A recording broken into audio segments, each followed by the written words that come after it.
So we have Kandi's ex-boyfriend, the father of her daughter, showing up from nowhere and causing chaos.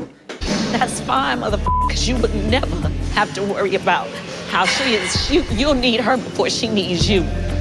Why is my daddy not like that? I wish I had a daddy like that. Girl, it killed me. Hey guys, it's Rhoa. I hope you guys are all doing well today.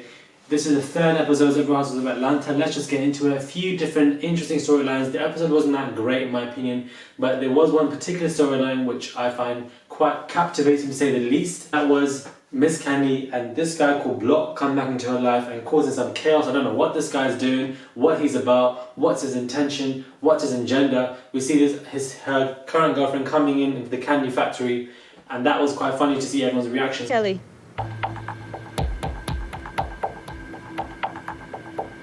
You have the random woman coming up from nowhere, attempting to make amends about stories, about things, about events, history that she does not clearly know about. There are two different stories, and we have her and Block on one side saying one whole different story. Then we have Kandi talking to Sheree in the gym, breaking down, talking about one whole different story. So it's going to be interesting to see what happens between these two. We see them in the car talking, and Mama Joyce is there and she wants to add her 20 cents because we know how she is. Interesting to see how this particular storyline develops because it's going to hit Kandi in places it doesn't want to hit her. She's going to break down and cry. This could be the biggest storyline for Kandi forever in general, in this entire series, entire franchise. This could be her biggest storyline. So this is something that she needs because she's not as relevant, to be honest. We see her and her baby troubles, I don't know, her mum troubles, and that kind of carried on for such a long time. So this is going to be great to see.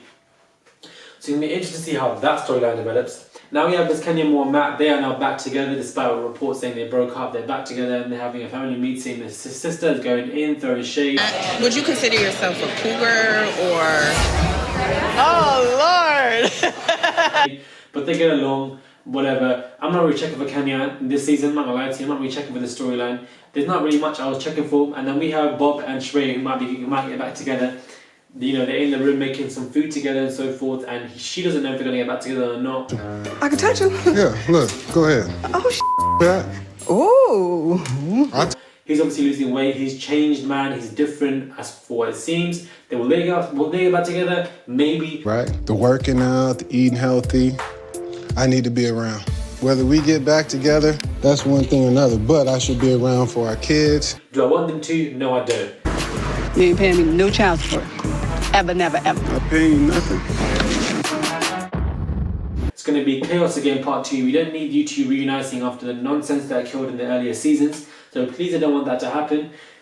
We have Portia, Phaedra, freaking frat, doing what they do best, hanging, talking and throwing shade, talking nonsense. Portia might get back. She now wants a family, but she doesn't want to rush into a wedding, into a marriage. So in a sense, there's some growth, but it's also some confusion. Why do you want to rush into a family? Why do you rush a family but you don't want to get married? Like, what's going on here? Like, I think your mind is a bit scattered. Let's just say this is a lack of direction for what you're trying to look for in that particular incident. But there wasn't really much going on in this particular episode. I'm not really checking for Kenya and this man and what's going on between these two because every man that Kenya touches turns into dust. So we're going to see what happens with this guy. This Kandi storyline I'm checking for because I want to know what happened between these two, what's going to happen between the kid and how they're going, if the father's going to do anything, is he lying, is he not, what's the real truth? Because there's so many different intricate things going on in Kandi's history that we don't know what's the truth and what's not, to be honest. We have Cynthia, and she's obviously definitely 110% ongoing with her divorce. Ask for, I just need peace. I deserve that. And I'm sorry, if Peter can't be a part of that as my husband. She's definitely doing that. So we're going to see, she's going to go with someone else. We see her and her ex in the trailer going back to her hotel together. So I don't know what the hell's going to happen. But there's not really much going on this particular episode.